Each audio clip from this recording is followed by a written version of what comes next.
What's happening, Red Knight students? Mr. Hantak is here once again with another Schoology help video. This one should be rather short because I simply want to cover how to complete quizzes and tests in Schoology. It's a pretty common assignment type that your teachers will be using, especially while we're full virtual.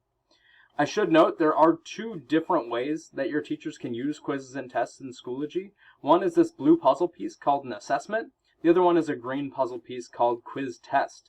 I have only created an assessment so far for my course, so I can't show a quiz test on this one, but I will talk to you a little bit about the differences between the two. Let's take a look at this one first, though. So this is just my due first activity for day 2. I already made an attempt apparently as Joe. I shouldn't have submitted that, but that's okay. I'm going to click start attempt on this one. I should note here that Joe is not actually one of my Applied English students. I just added him in to Applied English. for the sake of these demonstrations. So Joe is taking a look at our day 2 due first activity right here. It is labeled as an assessment, so notice that it gives his questions 1, 2, 3, one after another on different pages. This first one happens to be a drop down, so one thing I can demonstrate here is a tool titled Flag for Review. Let's say Joe has no idea on this question, right? In Applied English, formative assessments make up blank percentage of the overall grade. He's not sure what to select. Maybe Joe leaves this blank and hits Flag Review. That way Schoology will tell him once he's finished, hey, you marked number 1 for review. Take another look at this before you submit. We'll do that real quick. Number 2, which of the following is an effective way to contact Mr. Hantak for help? This is a multiple choice question, so Joe's just going to select the one that he thinks is the best answer. And then another multiple choice question, but this time I want to demonstrate one more tool. The Eliminate Choices button allows Joe to visually get rid of answers that he knows are wrong. So a little bit of the math there, right? If Joe guesses on this question, 1 out of 4, it's a 25% chance of getting it right. But if he can eliminate a couple of the answers that he knows are wrong, he improves his chances.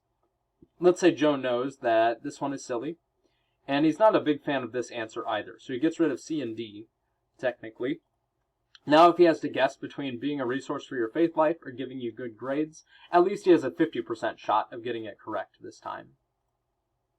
I see my flag right here, right? So it says unattempted and flagged.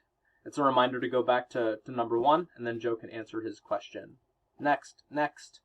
Review. I never unflagged it, sorry. You can remove flags by clicking unflagged. And then from there he can click finish. I'm not actually going to do that because that will give Joe a score for this quiz, and he's not actually in my class, so I'm not going to do that this time. I am going to go to his English 1 class real quick though. English 1. Because I know that Miss Im has scheduled a couple of quizzes. It's these 2 attendance activities, right? This green puzzle piece with a pencil through it is what's called a quiz test. It's very similar to an assessment, with just a kind of a different view to it. I'm not going to click on this. It doesn't even look like I can anyway. But on quiz test, instead of seeing each question on its own individual page that he clicks next to get to the next question, most, if not all, the questions are going to be on the same page. So it's almost like being on the top of a piece of paper for a real quiz or test, and he works his way down the line. There are some tools that quiz test and assessment share. There are some that they don't. So just keep that in mind. If you ever see a quiz test, you may or may not be able to eliminate choices. I believe you can flag questions for review on quiz test. So that's quiz test and assessments. You're probably going to see a lot of those while we're virtual. This is how to access them and complete them.